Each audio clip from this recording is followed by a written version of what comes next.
আসসালামু আলাইকুম। যে যেখান থেকে ভিডিওটি দেখছেন সকলকে জানাচ্ছি আন্তরিক শুভেচ্ছা, অভিনন্দন।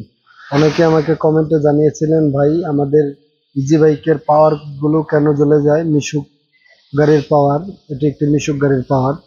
এই পাওয়ার গুলা বেশিরভাগ সমস্যা কি কারণে হয় সেটা নিয়ে আজকে বিস্তারিত আলোচনা করব, আর আপনাদের দেখাবো কি কি ভুল আপনারা করবেন না। প্রথমেই আমার কাছে একটি পাওয়ার দেখতে পাচ্ছেন। এই পাওয়ারটির 4টি মসফেট উড়ে গেছে ভোক্তা সহকারে।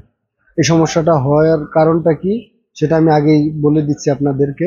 এখানে দেখুন ক্যাপাসিটরের ইয়াটাও কিন্তু সম্পূর্ণ ফুটে গেছে। এটা কারণ হয়েছে কি, অতিরিক্ত হিট হওয়ার কারণে। আর অতিরিক্ত হিট পাওয়ার কখন হয়, একটি কারণ এটা যেদিন পড়েছে সেই তার আগের দিনকে আমি এই গাড়িওয়ালাকে বলেছিলাম যে আপনি গাড়িটা আর চালায়েন না, এখন রাত হয়ে গেছে, কালকে সকালে আমার সাথে দেখা করেন, তারপরে গাড়িটা চালায়েন। সে কি করছে, পরের দিন আর আমার কাছে আসেনি, গাড়িটা চালাইছে, আর পাওয়ারের এই অবস্থা। এটার মূল কারণ ছিল হলো যে আমরা জানেন যে পাওয়ারের 5টি মোটা তার থাকে। দেখুন এখানে নেগেটিভ, পজিটিভ আর 3টি কালারের 3টি তার থাকে। তো এই 3টি ফেসের তার থাকে, একটি ফেস এখান থেকে উড়ে গেছে।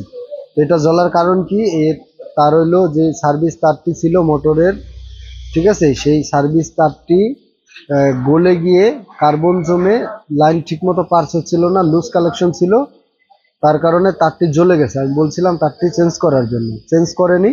সে সকালে আসবে বলে গাড়িটা চালাইতে বের হয়ে গেছে, সেই কারণে এই জিনিসটি হয়েছে।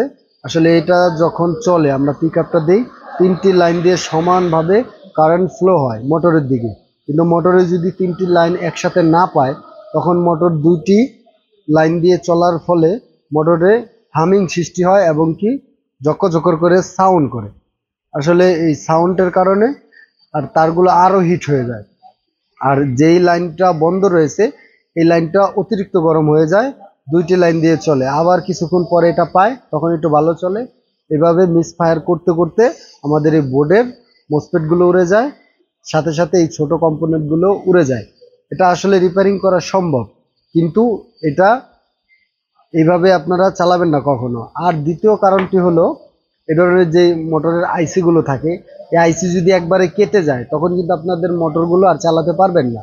কিন্তু যদি না কাটে, শর্ট হয়ে যায়, অনেক সময় দেখা গেছে একবার দেখবেন মাপ দেখায়, আরেকবার দেখায় না, বিভিন্নভাবে শর্ট হতে পারে বা পাওয়ার কমে যায়, তখন কিন্তু আমাদের এই সমস্যাটি হয়। এই সমস্যার চিহ্নিত কিভাবে করবেন, দেখুন মোটর পাওয়ার চলার ক্ষেত্রে কিছুটা গরম হবেই। তাহলে যেই নতুন মোটরে যদি লাগান আপনাদের গরম হবে। আবার অনেক সময় হয় কি, যেই মিস্ত্রি ভাইয়েরা লাগান, আসলে অনেকেই লাগাইতে একটু ভুল করে থাকেন। এইটা লাগানোর ফলে পাওয়ার পাল্টান বা আইসি পাল্টান বা মোটর পাল্টান, তখন কি হয়, স্পিডটা এলোমেলো হয়ে যায়। তখন আমরা কি করি, এই তার ঘুরিয়ে স্পিড চেঞ্জ করে দিই। আসলে এই তার ঘুরিয়ে স্পিড চেঞ্জ করে দিলে অনেকভাবে কিন্তু এটা চলবে, কিন্তু সঠিকভাবে যদি আপনি এই স্পিডটা কন্ট্রোল করতে না পারেন, হয়তো স্পিড বেড়ে যাবে, নয়তো আপনার মোটর ভাইব্রেশন করবে, বা তখন আপনাদের এই সমস্যাগুলো বেশি হয়। আপনারা কি করবেন, মোটরটা স্পিড কন্ট্রোল করে তার কালার যদি মিলুক না মিললে নাই, যেভাবে আপনারা মোটরটা সামনে রানিং হয় সেভাবে করবেন, করে আগে গাড়িটা লোড দিয়ে চালাবেন। যদি দেখেন যে মোটর পাওয়ার হালকা গরম হয় তাহলে ঠিক আছে। যদি দেখেন সার্ভিস তারগুলো কোনো রকম গরম হচ্ছে, তখন বুঝবেন সমস্যা আছে, স্পিড মিলেনি, ঠিক আছে।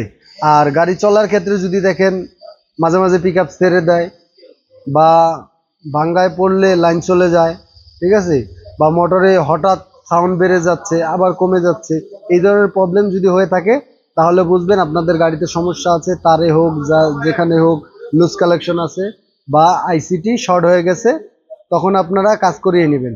হেলামি করলে এই যে অবস্থা হবে আপনাদের, আমি নিশ্চিত বলতে পারি। আর সবাইকে একটা কথা বলবো যে গাড়ি কাজ, যখন কাজ বাজবে তখনই আপনারা কাজ করাবেন, দেরি করবেন তো বড় ধরনের ক্ষতি হয়ে যাবে, ঠিক আছে। তো এই কয়টা বিষয়ই আপনাদের এই পাওয়ারের জ্বলার কারণ। আরো একটি কারণ আছে, যদি আপনাদের ব্রেক ফেসে যায়। অনেক গাড়ি আছে যখন আপনারা ব্রেকটি করেন তখন ঠিকই ব্রেক হচ্ছে, কিন্তু ছেড়ে দিলে ব্রেকটা পাড়া যখন ছেড়ে দেন তখন ব্রেকটা আসলে ছাড়ে না, ব্রেকটা ড্রামের সাথে লেগে থাকে। তখন কি হয়, অনেক লোড এটা হয়। আবার যখন 5 জন 6 জন লোক ওঠে, আসলে আমরা কিছু কিছু সময় এখন দেখতেছি যে 6 সিটের যে মিশুগুলো আছে, এই মিশুগুলাতেও আপনাদের 1000 পাওয়ার মোটর দিচ্ছে। আসলে কেন দিচ্ছে এটা আমার মানে মাথায় ধরে না। 1000 পাওয়ার মোটর দিয়ে কি এই ধরনের পাওয়ার দিয়ে কি আপনার 6 জন 7 জন লোক আপনার 6 সিটের গাড়িগুলো 9 জনও মাঝে মাঝে উঠায়, ড্রাইভার সহ 9 জন লোক নেয়ার ক্ষমতা কি পাওয়ারের মোটরে আছে? সেটা না ভেবেই 1000 পাওয়ার মোটর 6 সিটের গাড়িগুলো লাগায়। ঠিক আছে, যদি কারো ছোট পাওয়ার মোটর থাকে, যদি সম্ভব হয় আপনারা 1500 বা 1200 পাওয়ার মোটর লাগিয়ে নেবেন। আর এই ধরনের সমস্যা হলে আপনারা অবশ্যই সাথে সাথে ভালো একটি টেকনিশিয়ান দ্বারা কাজ করিয়ে নেবেন, তাহলে আপনাদের জিনিসগুলো এভাবে নষ্ট হবে না। দেখুন এই যে এই ধরনের পাওয়ারগুলা, এই যে দেখুন এটা কিন্তু এটা সেম মডেল, কিন্তু এটার ভিতরে আবার একটু চালাকি আছে। আসলে এটা আমি এখন খুলে ভিডিওটা বড় করতে চাচ্ছি না।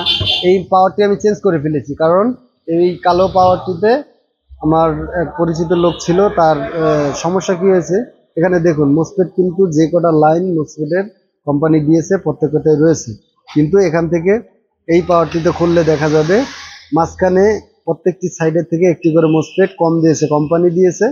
ঠিক আছে, এই মসফেট গুলো কমের কারণে এটার পাওয়ার শক্তি বা লোড ক্ষমতা অনেক কমে গিয়েছে। সেটা কিন্তু আপনারা এই পাওয়ার খুললেই বুঝবেন, এর আগে বুঝবেন না। ঠিক আছে, আর এই পাওয়ারটার কেসিং হলো এই হলুদ ধরনের। এই পাওয়ারগুলো আসলে অনেক ভালো হয়, এই যে দেখতে পাচ্ছেন হলুদ ক্যাচিং এর এই পাওয়ারগুলো অনেক সুন্দর হয়ে থাকে।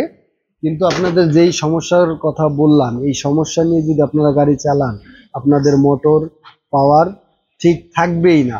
অনেক সময় মোটরের ব্যারিং চলে যায়, সাউন্ড করে, ডিফেন্সেলের প্রিমিয়ামের সমস্যা থাকে। আমার কিছু কিছু ভাইরা আছে এইভাবেই চালাইতে থাকেন, আসলে এটা করেন না।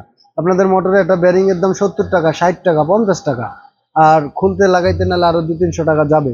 কিন্তু আপনার ওই ব্যারিংটির কারণে মোটর যখন রোটারের সাথে বডির সাথে বেজে যাবে, তখন আপনাদের পাওয়ার জ্বলে যাওয়ার সম্ভাবনা থাকে, মোটরের কয়েল জ্বলে যাওয়ার সম্ভাবনা থাকে। আমার কাছে হাজার হাজার মোটর এরকম জ্বলা আসে আপনাদের গাফুলতির কারণে। আমি একটা কথা বলতে চাই যে কেউ গাড়ির কাজ বাজলে দক্ষ টেকনিশিয়ান দিয়ে কাজ করিয়ে নেবেন, কোনো সমস্যা অবস্থায় চালাবেন না। দেখা গেছে আপনার সমস্যাটা সারতে লাগবে আপনাদের 500 টাকা, যখন এটা জ্বলে যাবে আপনার একটা পাওয়ারের দাম এখন বর্তমানে 2600 থেকে 3500-3600 টাকা পর্যন্ত। ঠিক আছে, একটা মোটর জ্বলে গেলে এখন 5000 থেকে আপনার 7000, 7500, 8000 টাকা পর্যন্ত মোটর পাওয়া যাচ্ছে। তো এত টাকা আপনারা কেন নষ্ট করবেন?